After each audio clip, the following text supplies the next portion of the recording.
So as you can see, we have changed the layout for this second round of the championship here. We've moved from the Grand Prix layout to the corkscrew section, which as you can see gives us a little tighter section that separates one part of the circuit from the other and then joins it up again with a big downhill drop, which is unfamiliar to those of you who are Formula One fans, of course. But in the F1 Middle East Championship, it gives these drivers a little bit more of a challenge to work the tyres and work the brakes to a slightly different measure, and the setup now becomes more about downforce than it does about top end speed. So in the championship it'll be really good to see what he can do from here. But of course there is a gap now for where Sebastian Weldon should be. He should be starting 8th on the grid. He's not going to be able to do that by the look of it, and he is going to be in the tough position. August Reiber looking good to start from P9 on the grid then, the young man from the United Arab Emirates. He also lives in Dubai, just around the corner actually from Adam Al-Azadi. He also lives on the Palm Jumeirah, so getting to Yazd, they probably go together, to be honest. And there is the young man in the Williams Racing Academy, as well as in the Prema, Alexander Bondarev, European FIA karting champion 2023 in the junior category, and the representative of Ukraine on the world stage. Really cool to see him back in the top 10 where he rightfully belongs, and he has been much quicker this second round of the championship than he was able to be in round one. So it'll be fascinating on the grid, but it looks as though he's going to be starting from the pit lane if he starts at all.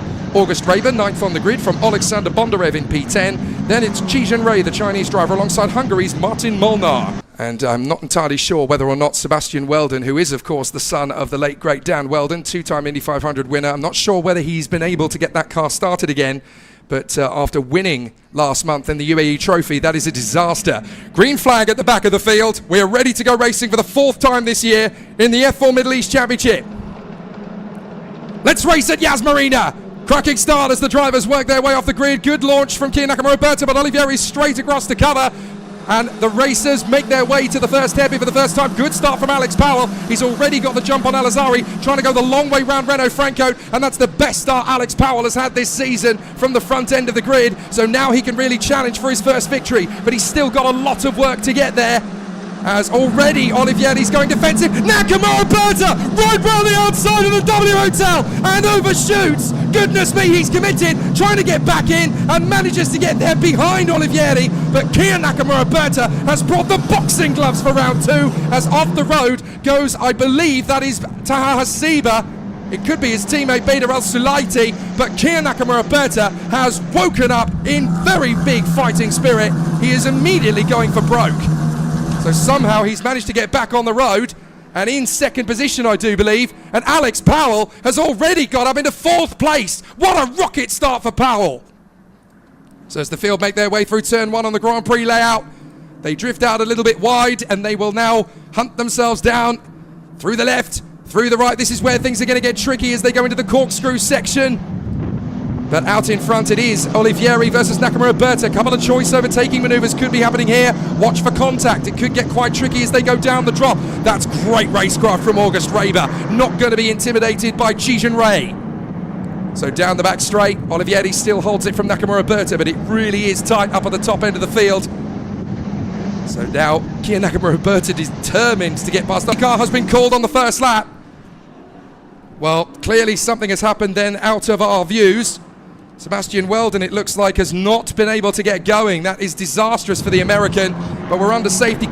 So that's exactly what they've decided to do. They've decided to thwart the issue for Olivieri, and it makes Nakamura Berta a very happy man. He's going to have a much better restart this time. It's green, green, green, green. We're back underway here at Abu Dhabi on the Yas Marina circuit. It's going to be tricky for Renault Franco. He's going to try and find a way through on the inside line there. Salim Hanan, this contact. And as a result, Salim Hanna's got a puncture, I think.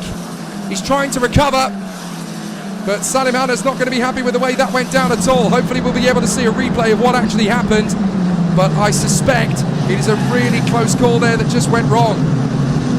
Franco to one of the toughest corners on the circuit to overtake, and Adam Al-Azari nails it. Brilliant move, and that puts the young man from Dubai into P5. There's got to be something in the water on the Palm Jumeirah, because Karim Al-Azari would have pulled off a move like that, and so did his brother Keanu in the day. Adam Al-Azari is pulling him off like Billy-O, and look, he's just dropping Franco. Thanks, mate. I'm going to disappear and go play with the leaders. Excellent work from Al-Azhari. Big dive on the inside as well. That is a charge from Alexander Bondarev, who goes wheel to wheel with Molnar. And Bondarev's going to hold that all the way. Oh, beautiful from Bondarev. Magnificent racecraft from the Ukrainian. That is so difficult to pull off the overtake in the corkscrew. And Bondarev has rolled up his sleeves and shown the world what he can do. Now he's got to thwart off Molnar in the braking zone.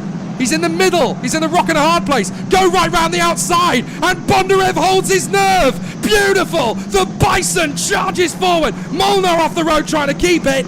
And he should hold it for the moment, but Bondarev will not like that at all, and he'll be bouncing back with gusto. What a great race we've got behind the leaders now. Bondarev has to go to the far side to try and get the next move. Watch out, be fuming. What an amazing race behind the top six. Excellent work. That was one of the battles of the season in only the second round of the championship.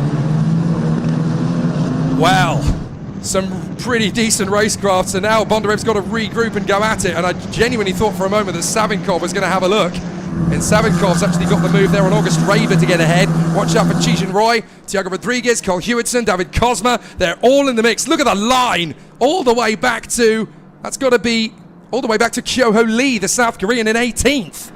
Terrific racing, absolutely wonderful. And so Molnar holds his nerve, having had a very tough run indeed as they continue on. But out of the corkscrew section, Nakamura Berta moves aside, trying to break the toe from from Stolchamanis. There's an opportunity here. Out of the braking zone, and Stolchamanis is going to go for it, and he's made it work. Beautiful from Stolchamanis. Final corner, final lap. Olivieri gets the win. Thomas Stolchamanis throws caution to the wind in the last lap and snatches it side by side. Who's going to get it? They cross the line together, and it's Stolchamanis by 15 thousandths of a second. Thomas Stolchamanis steals second place away from Kiya Nakamura Berta on the last lap. Magic. Kiya Nakamura Berta threw everything he could to keep him at bay, but you cannot stop the Latvian. To the podium in the first of our 3 races here at Yas Marina. What an exciting encounter this Formula 4 Middle East Championship 4th race of the season has been. But race 1, round 2 has given us a very exciting podium. In 3rd position for the United Kingdom, Kiya Nakamura Berta. 4 races and 4 podiums. Nakamura Berta really stacking up the points in 2025. In 2nd place for Latvia, Thomas Stolchamanis. A fighting drive and an exciting race from Thomas Stolchamanis. Really good to see him put on an excellent show here at Yas Marina. But your race winner for Italy, Emanuele Olivieri. For the 3rd time this season, it's a victory on the top step at Yas Marina. And ladies and gentlemen, the rookie winner for Ukraine, Alexander Bondarev.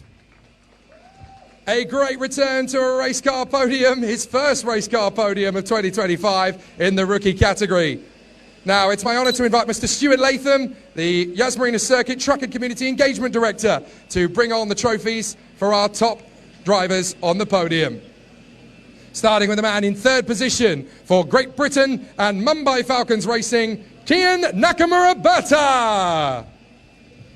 And in 2nd place for Latvia and Mumbai Falcons, Thomas Stolchamanis. And for our race winner for Italy and Race GP, Emanuele Olivieri.